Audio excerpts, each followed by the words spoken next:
of our law that the state of emergency call out that we made will be now brought into Parliament for Parliament to address, and we've now passing through this first public notice to all that Parliament will be recalled on the 2nd of April for us to basically give effect to the meaning of state of emergency as approved under Section 228 of our Constitution. So Parliament will basically be recalled, and two proposed bills that will be brought before Parliament will be a proposed emergency general provisions bill, as well as a proposed emergency defense bill that in that Parliament we will basically pass to ensure we've secured our country from the necessary legal instruments to ensure we are in legal compliance and to ensure we do the right thing going forward. And as most of you would have known by now, the state of emergency that we're proposing is not necessarily a state of emergency that is meant for almost every other needs in our country. It's more specifically geared towards ensuring that in the 14 days period, we map out exactly where is the presence of coronavirus in our country, if there is any presence, and for us to ensure we put in place a mitigation strategy to contain spread of corona and to ensure we eliminate corona from our presence in PNG.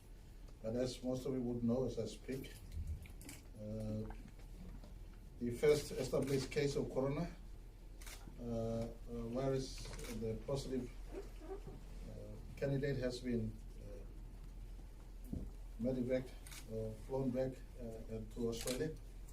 And today we've continued to do checks on the contacts that he's made, as well as every other suspect cases. And as I speak today, up till today, there has been 6,255 persons of interest. Of that, 2,116 have completed the 14 days of quarantine as we've interfaced with them. We've tested 72 of them, of the 72 tested as up to today, including 15 persons who have come in contact with the person who tested positive. Of that 15 who have been tested, all of them result came out negative for us, and we can only thank God for a better result that our nation can today hear in this affirmative release that I am making. So 72 tested, so far only one returned positive, and of the 72, 15 persons. There were 16 persons who we found out to have come in direct contact with him at the epicenter, meaning at the place of work. We've been able to pinpoint 15 of the 16, do tests on them. IMR has released a result that the entire 15 that was tested have returned negative. One that was the driver that ran away, our tracing is able to pinpoint exactly where he is, and as we speak, contacts have been made and he will be undergoing tests. All in the interest for us to ensure that we keep trace on every person we suspect as possibility they have come in contact with the person. So 15 of the 16 have turned negative. The 16th person we are tracing to ensure that he's being also tested. 32 persons that sat in the plane with him, who were all in close proximity of being possibly catching the virus, have been tested and checked. Sorry, I beg your pardon, not tested, but have been under investigation. They've all come out of the 14-day window period of incubation of corona clear. There's no any signs of being sick or corona infected. That is the health status as we have today, and from today's statistics, as most of you media would know, this third floor of Marape House is a room jam-packed with our support agents and our system of government who are ready to ensure we to the best of our ability, fight and arrest propagation and spread of the coronavirus. The call center established now every night or every day, over 700 calls are coming through. We filter them as our nation is going through a normal period of cold and flu. A lot of these cases that has come through, we've been able to check out. They have been cold, in most cases, a normal common cold that is usually happening around this time of the year, so especially when winter is happening down south. I'm also pleased to announce that there will be specific economic intervention programs that we will be doing in terms of the downtime our country will be facing as we go through this period of coronavirus-induced slowdown. Our economy is not only isolated, we are interlinked to other bilaterals and regional economies that we interface with and we trade with, mostly China, Australia, Japan. These economies have slowed down, and we will also stand to feel the effect of slowdown in global economy. And our treasury team is taking stock of the exact effect of the slowdown. But as responsible government in the times that we are living in, we are putting in place some fiscal measures, as well as putting in place some looking and working in partnership with central bank on some key monetary policies that, in our view, as we make those interventions, will lighten the burden on ordinary Papua New Guineans, on Papua New Guineans who run SMEs and companies, on our major companies that also operate in our economy, including our state-owned enterprises, as well as the general economic health of our country as we manage through these downtimes. A few of the fiscal management strategies that we will be putting in place is to review and do a downward revision on our 2020 budget. We will look at all tax and non-tax revenue projections that we made in our budget. We look at reprioritizing expenditures, especially on key expenditure programs, PIPs, education, law and justice sector. Some non-essential activities that are earmarked in this year's budget can be deferred back to 2021.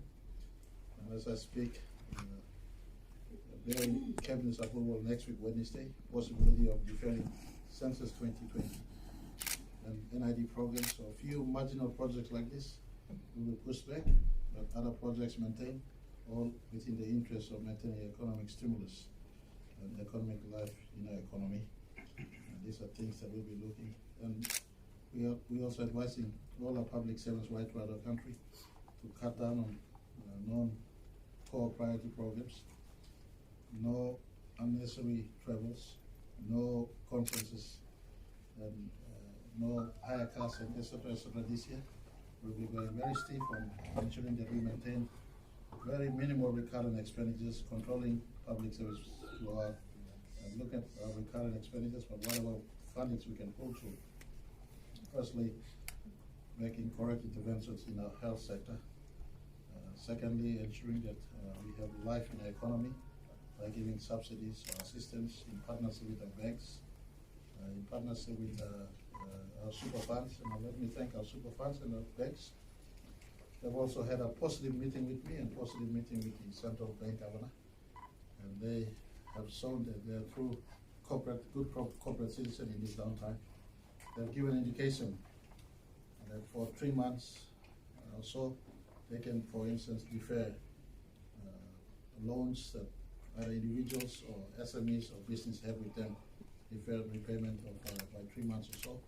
We're also working with our super funds to ask them to take care of families who experience their breadwinner being laid off job. We know many private sectors have laid off employees, so the super funds have been asked to come in and to ensure that their savings are being given to them. That is a percentage of the savings to ensure families have bread on the table as we all go through these downtimes. And next week, Wednesday, through a cabinet proposal, the Treasury is looking at a holistic approach. Central Bank has also come good, and some of the key programs that Central Bank is doing. One of them is reviewing the cash reserve requirements. to ensure that we have good liquidity in our banks and in the economy. We also look at reviewing the Kenya facility rate to ensure that we cushion upward pressure on the interest rates. We're looking at trying to review our foreign exchange regulations to ensure that we, for instance, those who promise exports from our economy, we're giving them a window period in which all of their produces we can bring revenues or the export earnings into our country. And we're trying to also look at the way we control our foreign exchange to ensure that banks and lenders do not overcharge on our economy as we go into the future. So all in all, these are control mechanisms that government have within disposal.